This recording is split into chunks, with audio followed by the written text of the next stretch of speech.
বন্ধুরা, আজকে আমরা দেখব কিভাবে আপনি আপনার গার্লফ্রেন্ড অথবা অন্য যে কারো ফোনের সমস্ত ফটোগুলো আপনার নিজের ফোন থেকে আপনি দেখতে পারেন। সে কখন ছবি তুললো, কী ছবি তুললো, মানে বিস্তারিত আপনি আপনার নিজের ফোন থেকে দেখতে পাবেন। তো এজন্য আপনাকে একটি কাজ করতে হবে, সেটা হচ্ছে একটি অ্যাপ্লিকেশন ডাউনলোড করতে হবে, অথবা আপনার ফোনে এটা ডাউনলোড করা থাকতেও পারে। আর এই কাজটি করতে হলে অবশ্যই আপনার সেই গার্লফ্রেন্ড অথবা যার ফোনের ফটোগুলো দেখতে চাচ্ছেন তার ফোনটা প্রয়োজন মাত্র কয়েক সেকেন্ডের জন্য বা কয়েক মিনিটের জন্য। তো এই জন্য আপনাকে প্রথমে প্লে স্টোর ওপেন করতে হবে। তো প্লে স্টোর ওপেন করার পর আপনাকে লিখতে হবে গুগল ফটো। তো এটা লেখার পর এটা এইরকম এই যে অ্যাপটি দেখতে পাচ্ছেন এটা চলে আসবে। তো এটা অনেক প্রায় ফোনই ডাউনলোড করা থাকে, মানে ইনস্টল করা থাকে। তো যদি না থাকে আপনি ডাউনলোড করে নেবেন, আর যদি আপডেট চাই তাহলে অবশ্যই আপনি আপডেট করে নেবেন। তো আপডেট করার পর আপনি অ্যাপটি ওপেন করবেন। তো বন্ধুরা, আমি আবারও বলে নিচ্ছি, এটি কিন্তু করতে হবে আপনার গার্লফ্রেন্ড, অর্থাৎ আপনি যার ফোনের ফটোগুলো দেখতে চাচ্ছেন তার ফোনেই করতে হবে।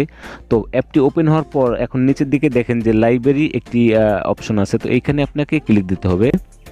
তো ক্লিক দেওয়ার পর উপরে এই যে চারটি অপশন দেখতে পাচ্ছেন, এটার এই যে ডান সাইডের ইউটিলিটিস, এখানে আপনাকে ক্লিক দিতে হবে। তো এখানে ক্লিক দেওয়ার পর এরপরে এই যে এরকম একটি পেজ ওপেন হবে। এরপরে আপনাকে একটু নিচের দিকে যেতে হবে। তো নিচের দিকে যাওয়ার পর দেখেন যে গেট স্টার্ট একটি অপশন আছে, এখানে আপনাকে ক্লিক দিতে হবে। তো ক্লিক দেওয়ার পর উপরে দেখেন একটি ইমেল অ্যাড্রেস যাচ্ছে, এখানে অবশ্যই আপনার নিজের একটি ইমেল অ্যাড্রেস দিবেন। তো ইমেল অ্যাড্রেস আর পাসওয়ার্ড সেট করার পরে এখন এখানে দেখেন যে নিচে দুইটি অপশন আসছে, এখান থেকে অবশ্যই আপনাকে অল ফটো সিলেক্ট করতে হবে। তো এরপরে দেখেন উপরে নেক্সট একটি অপশন আছে, এখানে আপনাকে ক্লিক দিতে হবে।